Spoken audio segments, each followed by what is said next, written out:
It started with a tremor, not in the ground, but in the sky. People across the globe looked up as thunder cracked from a cloudless heaven, the kind that makes dogs howl and birds fall silent. In the deserts of Nevada, satellites blacked out. In the oceans, submarines lost contact. And in orbit, the International Space Station caught a glimpse of something impossible.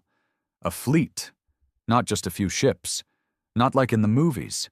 Hundreds, no thousands of massive reptilian warships shaped like the spines of dragons, drifting in formation like a floating death ritual. They didn't come with a warning or message. No demands, no contact. They just hovered. Governments scrambled to respond. Fighter jets scrambled, only to vanish as they approached the coordinates. The ships were not attacking. Not yet. But the threat was real, and everyone knew it. They were called the Draconian Armada, and their legend had drifted between distant galaxies like the whisper of a plague. Stories told in fear of planets burned, civilizations wiped, populations enslaved. The Draconians were apex predators of the cosmos. Old, merciless. They believed in strength through domination, and Earth was just next on their list. But Earth wasn't ready. Not by a long shot. Humans were still fighting over politics, religion, oil, still dividing each other by color and border. The only uniting factor now was the terror in the sky. Dr. Mira Khalid, a Pakistani-American xenolinguist at MIT, was one of the first to receive the footage from the ISS. Her hands trembled as she watched it loop, scale-like ships covering the clouds, casting shadows over cities. "This isn't just an invasion," she whispered. "It's a statement." Military leaders in Washington, Beijing, and Moscow began calling emergency summits, but as they squabbled and argued protocol, something stranger happened. The ships began to fall. One by one, the mighty warships crashed silently without a single shot fired. No weapons discharged, no resistance from the skies. They dropped into deserts, oceans, forests like silent corpses. And when recovery teams finally reached them, empty. Every single ship. No crew, no bodies, not even bones. The ships were intact, engines still humming, lights blinking, as if expecting someone to return. But the Draconians were simply gone. Vanished. Mira was sent to Nevada, where one of the largest flagships had plummeted into a remote part of the desert, leaving a 50-mile crater. Even before she arrived, the site was crawling with soldiers, engineers, and scientists. No one had any explanation. "They were here," a young sergeant told her, "but they're not now. We didn't do anything. They just disappeared." Some called it divine intervention. Others feared it was a trap. The truth, though, began to unfold in ways no one was ready for. In the deep corners of the ship, hidden beneath layers of alien tech and synthetic bone-like architecture, Mira and her team found symbols, not just glyphs, words, translations, a warning. Humanity is a contamination, a paradox, evolution fueled by emotion. We could not consume it. We could not survive it. They left behind journals, not of conquest, but of confusion, observations about human behavior, war, love, sacrifice, spite, the illogical power of revenge, the lunacy of forgiveness. Things that made no tactical sense, things that made the Draconians sick. They tried to absorb us, like they had with other worlds, tried to overwrite human minds, possess human bodies. But Earth wasn't like the others. Something here poisoned them.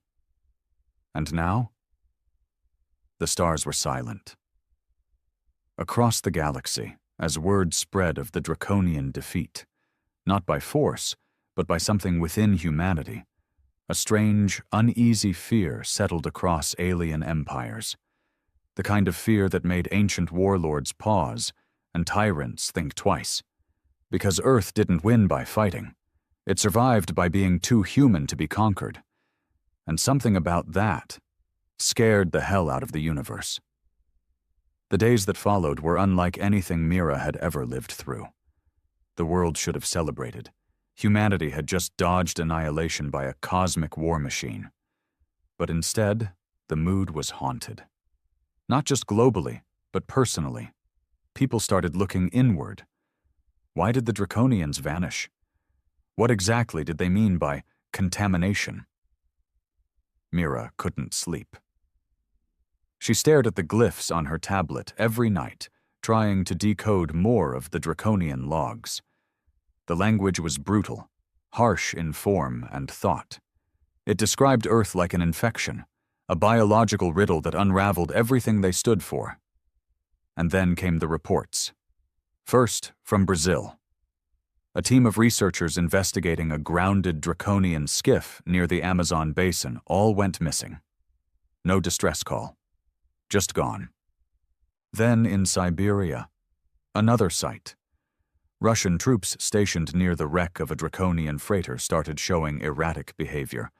Some refused to speak. Others became violently paranoid. 2 soldiers reportedly ripped out their own eyes, muttering about the human essence leaking in. Mira was flown to Russia the next day, alongside a newly formed multinational unit. Scientists, military analysts, even a theologian from the Vatican. They didn't know what they were dealing with anymore. Not just alien tech, something deeper, psychological, possibly metaphysical. The Siberian site was cold, brutal. The ship had half melted into the permafrost, but still pulsed with life. Inside, the air felt too thick. The walls whispered, not with sound, but with presence, the way a house feels haunted before anything actually moves. She walked into what looked like a command chamber. The walls shimmered with black scales that seemed to breathe. Her translator began decoding another segment. They lie without lying, kill without hatred, love with madness. These creatures are not conquerable. They infect. They unravel logic with chaos. We entered their world and were undone by something we could not program, instinct tethered to contradiction. Mira's heart pounded. The Draconians didn't just fear humans, they couldn't comprehend them. And maybe that's what made them disappear. "Dr. Khalid," a soldier called from another chamber. "You need to see this." She followed him to a darkened room lined with glowing pods. Inside each was a human. At least they looked human. Their bodies were pale, eerily still, suspended in thick blue fluid. But their eyes were open, watching, unblinking. "They're not from here," the soldier whispered. "DNA's not human, not exactly." Clone attempts, failed replications. The Draconians had tried to make humans, to study or infiltrate. But something went wrong. The bodies weren't decomposing. They were waiting. Waiting for what? A voice behind them, calm, hollow, spoke in perfect English. "You shouldn't have entered." Everyone spun. One of the pods was empty, and now a figure stood in the doorway. Male, middle-aged, wearing a loose-fitting jumpsuit, barefoot. He looked human. He wasn't. His eyes glowed faintly gold, not like a reflection, like a fire just behind his pupils. "We didn't vanish," he said. "We were consumed." The room stood frozen. "I was the last to resist. They left me as a warning." Mira stepped forward. "You're Draconian?" "I was, but not anymore." His smile was hollow. "You broke us, not with strength, but with contradiction. You love what you destroy. You destroy what you worship. You create without order. We became you, and that is worse than death." The lights flickered. And just like that, he was gone. Not vanished in the sci-fi sense. He just walked out. Calmly. Slowly. Into the Siberian cold. When the guards chased after him, they found only footprints, leading into the forest, then stopping completely, as if the earth had swallowed him whole. Back in Washington, a decision was made. The world couldn't know. The draconian wreckage was to be buried, hidden from the public. The official story? Atmospheric phenomena. A meteor shower. Cold War-era satellites falling back to Earth. Anything but the truth. But Mira knew something that kept her up even more now. The draconians didn't vanish into dust. They became human in some way, not just in body, in thought. And the universe? The universe was now watching Earth not as prey, but as contagion. It didn't stay hidden for long. 2 weeks after the Siberian incident, a leaked satellite image hit the dark net. A clear aerial shot of a draconian cruiser, half submerged in the South Pacific. No one believed the meteor crash excuse anymore. Forums lit up. Conspiracy theorists exploded. Former military whistleblowers began to step forward. Some terrified, some angry, some dead within days of speaking out. And all across the world, a strange trend began. People were changing. It started subtle. Emotional disturbances, rage fits in peaceful individuals, hyper-empathy in others. A growing number of people began reporting vivid dreams of strange places, alien landscapes, giant dragon-like ships drifting through blood-colored skies. And always, a voice whispering, "We see you now." Mira kept her head down, but her inbox was a battlefield. Military brass demanding her silence, private research groups offering her millions, and strangers begging her to explain what was happening to them. The Vatican's representative, Father Armand, called her at 3 a.m. one night. He sounded terrified. "There is something in the Vatican archives," he said, "a prophecy, ancient, written before Christ. It speaks of creatures from beyond the stars, those who devour without teeth, who burn without flame. And it ends with this: the beasts shall enter man, and the heavens shall close their eyes." She didn't know what disturbed her more, the prophecy or the fact that she wasn't surprised anymore. Then came the New York incident. It was a quiet Sunday morning when it happened. Times Square filled with tourists. At 10:43 a.m., dozens of people stopped moving, just froze mid-stride. Their eyes rolled back. Then, in unison, they began to scream in a language no human had ever spoken. Draconian. It lasted 4 minutes. 46 people collapsed. 13 died from brain hemorrhages. And one, the only one who survived conscious, was a boy. 9 years old. Name: Matteo Lin. Born in Queens. No history of trauma, disease, or mental instability. When Mira was brought in to interview him, he was quiet. Calm. Too calm. She leaned forward. "Matteo, do you know why you're here?" He looked at her with those deep brown eyes, and something behind them didn't belong. "Because you're not ready," he said. "Ready for what?" He smiled. "To become what they saw in you." She felt the chill crawl down her spine.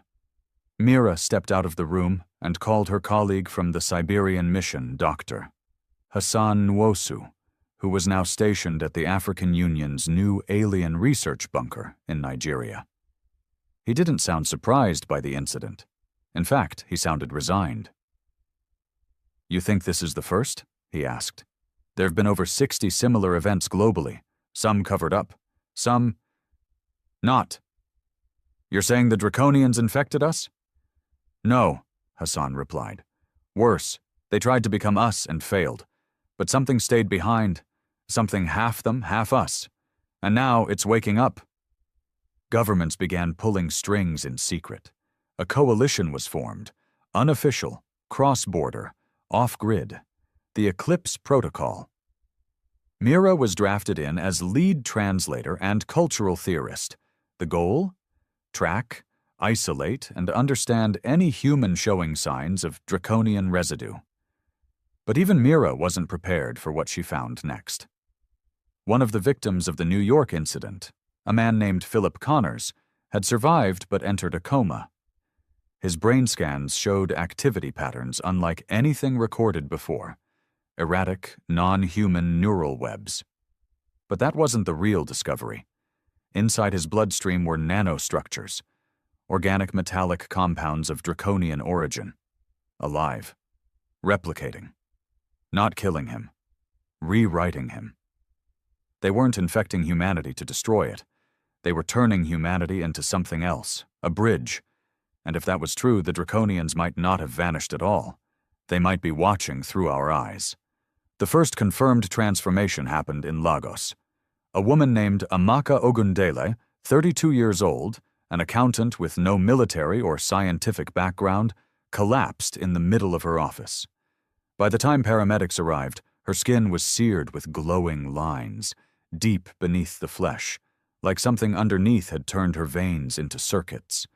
Her co-workers swore her eyes lit up white as she screamed in a voice that shook the glass windows. The same phrase, the same language, draconian.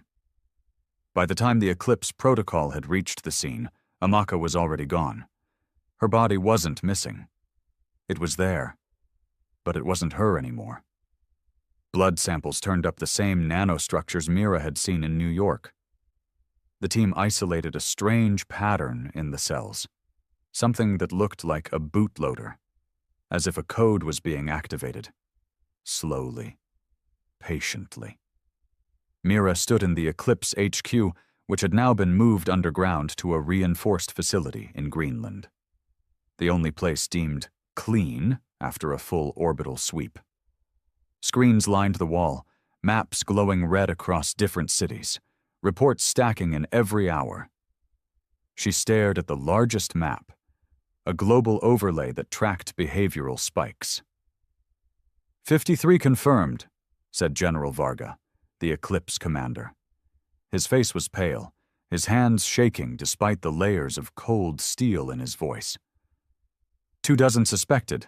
Spread is accelerating. But how? Mira asked. We haven't been attacked. No energy weapons, no armies. They didn't even launch a real invasion. They didn't need to, he replied. You said it yourself. They failed to conquer us because of something they couldn't process, our contradiction. But what if they found a workaround? Mira turned toward the glass chamber behind her, where Philip Connors was still hooked to machines. His eyes fluttered now when someone spoke Draconian near him, as if the language itself activated something deeper. They're hijacking the human soul, she whispered. What? Not literally, but close. They're rewriting instinct, merging logic and chaos, turning humans into hosts for a cognitive hybrid, part human, part draconian. Why? She hesitated, then finally said what she'd feared all along. Because they need us. Because whatever they saw in us, love, madness, contradiction, it terrified them. But it also fascinated them. And now, they're trying to become us, but better, stronger.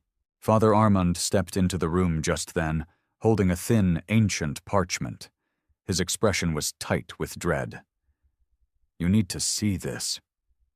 The scroll he unrolled looked more like something out of a myth than science, until Mira saw the symbols, not quite draconian, but close.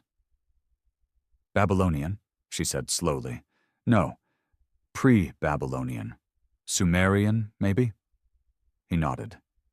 We found this buried in the Vatican's forbidden archive. It talks of the sky serpents, beings from the black flame who tried to steal man's soul, but the soul was corrupted, infected with paradox. It broke them. Mira touched the scroll. This isn't prophecy, it's memory, a warning from a civilization before us, maybe even before written history. She looked up at the room. The eclipse symbol flashed on every screen. New reports from Australia, Norway, and Kenya. More transformations, more disappearances, more people waking up speaking in a voice not their own. They're not invading us, she said. They're incubating, preparing us for something, or maybe preparing themselves through us. And then, as if in agreement, the chamber behind her went dark. Philip Connor's vitals flatlined. For a second, everyone froze.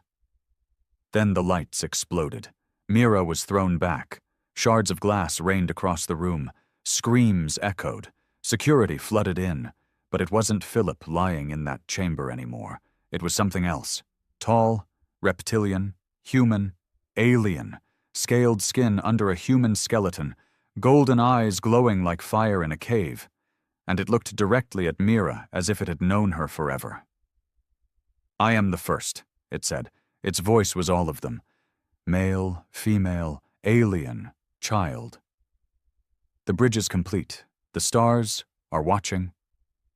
And then it vanished in a pulse of energy that shorted every system in the facility.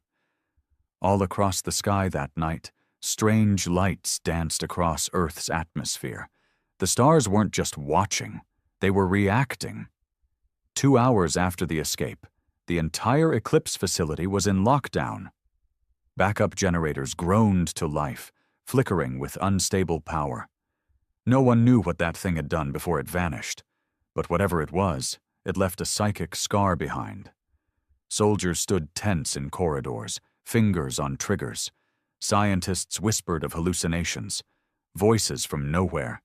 Some were weeping, others smiling for no reason at all. Mira sat slumped in the debriefing room, blood drying on her temple from the explosion.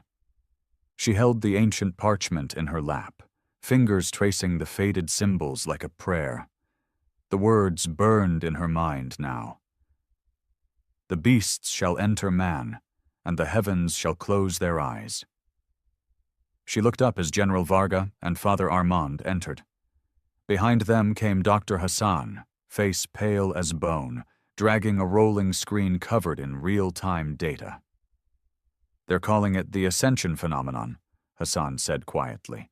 "We've confirmed 7 more emergences in the last 90 minutes. No patterns, no common genetic markers. It's like it's choosing at random." "No," Mira said. "Not random. It's choosing humans who've already broken somehow." "What do you mean?" asked Armand. Mira stood, voice low. "The contradictions. It's always been about the contradictions. Love twisted by betrayal, hope strangled by grief.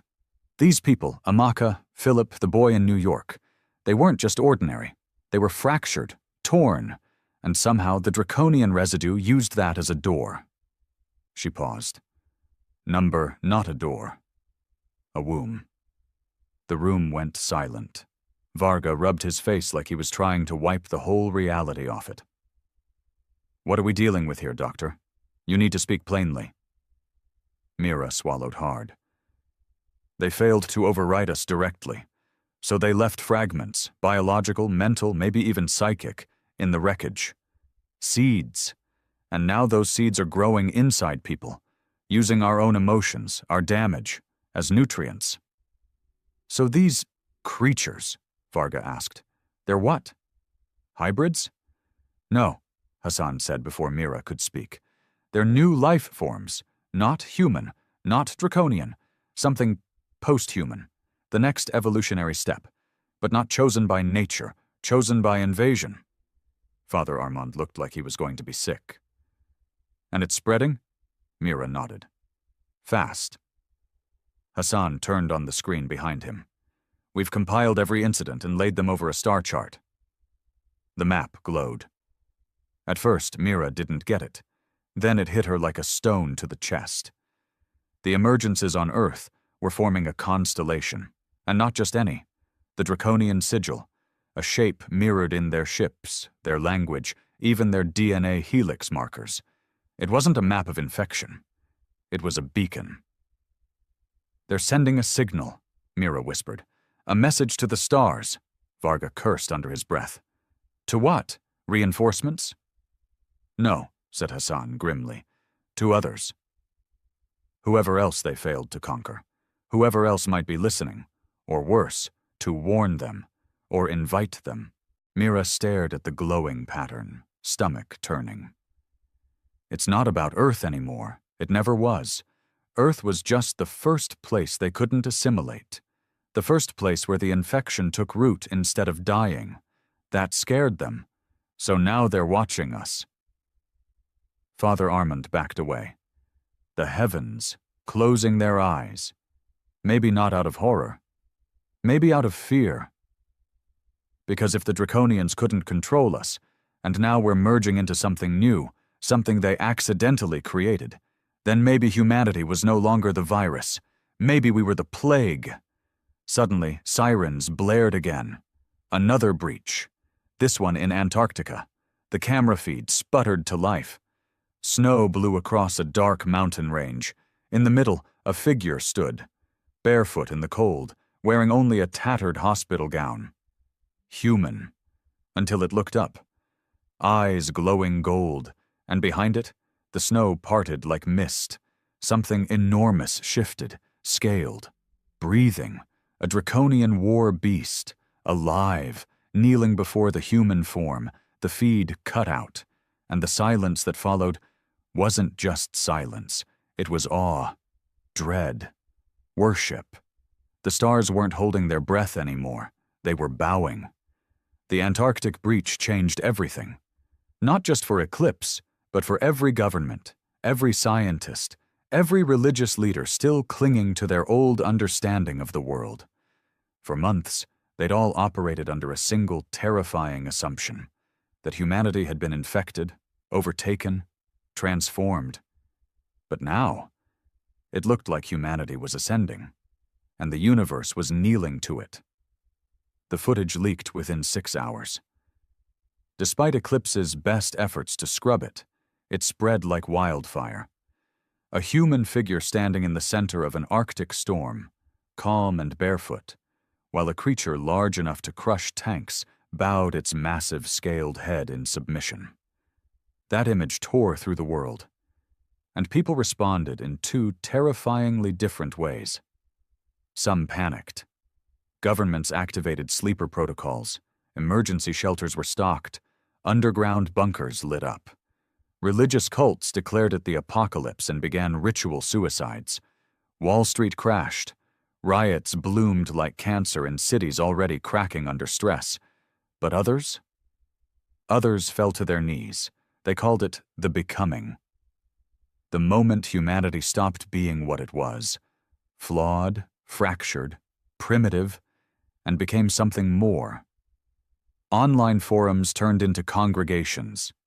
People began offering themselves to the ascension, standing in freezing weather, starving themselves, whispering in tongues they didn't understand, begging for the gods within to awaken. Mira watched it all from Eclipse Command, her eyes sunken and red, her voice hollow from exhaustion. "This isn't just contagion," she said. "It's belief now. Voluntary infection. They want it." General Varga leaned against the reinforced glass wall, face pale and gaunt. "We've lost the narrative." "No," Hassan said grimly. "We've lost control of the species." They'd been monitoring dozens of emergence sites. But after Antarctica, the pattern changed. No more randomness. The beacons were activating in sequence now, each one lighting up like a step in a cosmic ritual. And when 5 were lit, something began to form in orbit. Not a ship. Not yet. But a structure. A massive lattice of energy stretching in the upper atmosphere, cloaked to satellites, but visible to specialized infrared. It wasn't built by humans, not even by draconian standards. It was being grown. The working theory? A cocoon. Earth itself was becoming the birthing chamber for something new, a hybrid consciousness, a post-human entity. And it had a timeline, 13 beacons, 13 emergence points. The 6th had just awakened in Nairobi. Mira stood over the holographic projection, arms crossed. "If we let this finish, we won't be human anymore. Not in body, not in thought. Whatever they're creating, it'll think like us, but it won't be us." Hassan frowned. "You're assuming that's a bad thing." She turned sharply. "You're not seriously— Think about it," he cut in. "War, greed, hatred. We destroy ourselves faster than any alien could. Maybe this change, Is evolution finally forcing us to grow up? By losing what makes us human? Maybe we already lost it. Maybe the Draconians saw it clearer than we ever did. And maybe that's why they couldn't survive it. Varga banged his fist on the table. Enough! We're not here to debate philosophy. We need to stop that thing in orbit before it finishes whatever the hell it's doing. Mira stared at the star map again. She knew what was coming. 13 emergence points. 13 awakenings. 13 vessels to carry whatever this new humanity was going to be. She exhaled. We have to go back to the source. The crash sites? Number. The one that never crashed. The flagship in Nevada. The one that fell first. It's where all this started. If there's a failsafe, any way to stop this, it'll be buried in there. They launched the operation under the cover of darkness. 3 helicopters, 1 containment transport, 24 Eclipse operatives, Mira, Hassan, and Armand on board. As the Nevada desert loomed beneath them, Mira felt her pulse tighten. She could feel it now, all of it, like a low hum in her bones. The awakening wasn't just happening around her, it was whispering to her, calling her by name. The Nevada desert stretched beneath them like the scorched skin of a dying world. Nothing moved for miles, except the wind whipping up sand around blackened craters and the massive, silent corpse of the Draconian flagship, half buried in red dust. It loomed like a fossilized god. The Eclipse convoy landed a full mile out. No one trusted going any closer until the perimeter was scanned again. The last time they'd breached this wreck, no one understood what they were really dealing with. Now they knew better. Mira stepped off the transport first, the wind clawing at her coat, grit stinging her cheeks. The air tasted different here. Too still, like a breath held too long. Armand stood beside her, crossing himself silently. Feels like a grave, he muttered. No, Mira said, a womb. Hassan joined them with a SAT case already glowing. Thermal readings inside the ship are rising. Same pattern as the emergence points. Something's waking up in there. The Eclipse squad moved in tight formation towards the ship's entrance, now half collapsed under rust-colored rock. The metallic ribs of the hull jutted up like claws. As they breached the threshold, lights flickered to life deep inside, faintly green, pulsing like heartbeats. Mira felt it immediately. A pressure behind her eyes, a memory that wasn't hers. She stumbled forward, then straightened. I know this corridor. Varga turned sharply. You've never been this deep inside. I don't need to, she said hollowly. It's in me. The ship was no longer just a relic. It was communing with her. As they reached the inner sanctum, a spiraling chamber with a high dome ceiling, they found what they hadn't seen before. Not during the first breach, not on any scans. A throne, not a seat, not a control panel. A throne grown from black organic material, scaled, twisting, carved with symbols that bled light, and sitting atop it was a body, or what was left of one. It was human, mostly. Dried skin stretched over bone, hair long gone, eyes empty. But the skull was elongated, the arms unnaturally long, the fingers split into 3. A perfect midpoint between human and Draconian. Mira stepped forward, her voice cracking. My God, it was a prototype. The first what? Varga asked. She turned slowly, eyes wide. The first of us. The body stirred. Everyone froze. It didn't breathe, it didn't blink, but its head tilted, just slightly, toward Mira. The voice wasn't spoken aloud. It was inside them. You have come to claim your inheritance. Varga raised his rifle. Back the hell off. Mira didn't move. Her heart thundered. You're the seed, she whispered. I was the failed one, it answered. The first to carry the weight of your chaos. I broke, but I carried the code forward. In silence, in decay, until the others arrived, and now they are blooming. The 13 shall rise. You are the 13th. No, she breathed. That's not possible. But the truth slid into her like a knife of light. The whispers, the dreams, the fluency she had with draconian language, the way the ships responded to her, the pull toward this moment. She wasn't studying the emergence. She was one. Armand backed away in horror.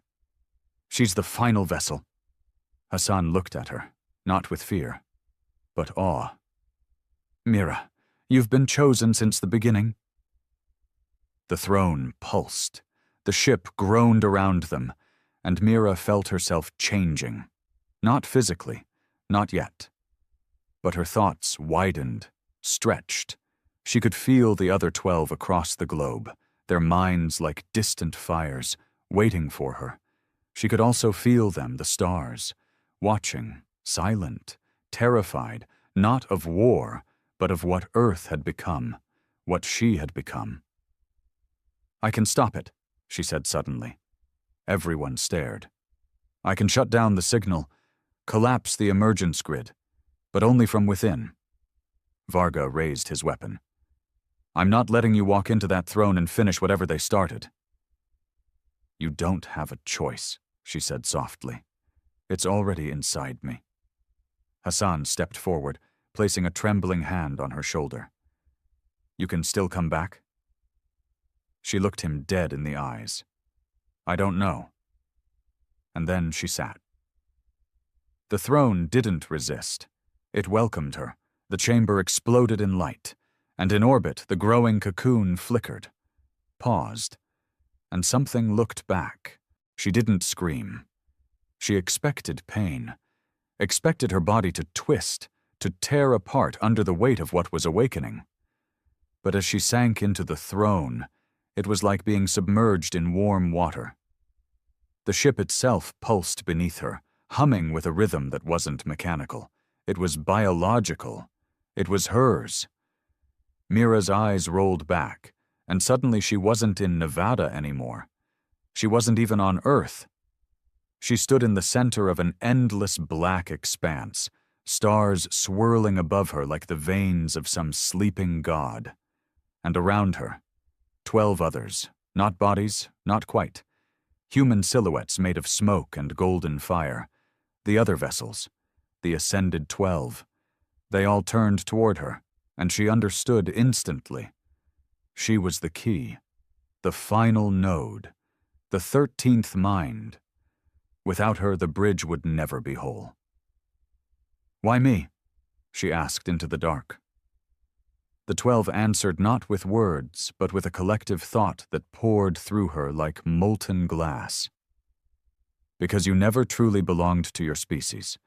You questioned, you doubted, you loved and broke and kept going. You carried contradiction like a crown.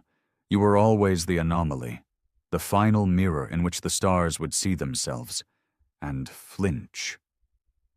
She fell to her knees in that cosmic realm. Her chest ached. I didn't want this. And yet you came. The stars above them dimmed. She looked up. Something enormous loomed at the edge of the void now. Not a creature, not a ship, a civilization, a council of watchers, alien empires that had long outlived their homeworlds, titans of reason and logic, and all of them had turned their gaze toward Earth, waiting to see if the Draconians' failed invasion had birthed a mistake, or a monster.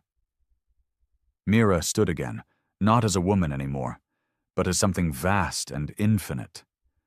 Her mind was spread across the planet, across the orbiting cocoon, inside every awakening soul.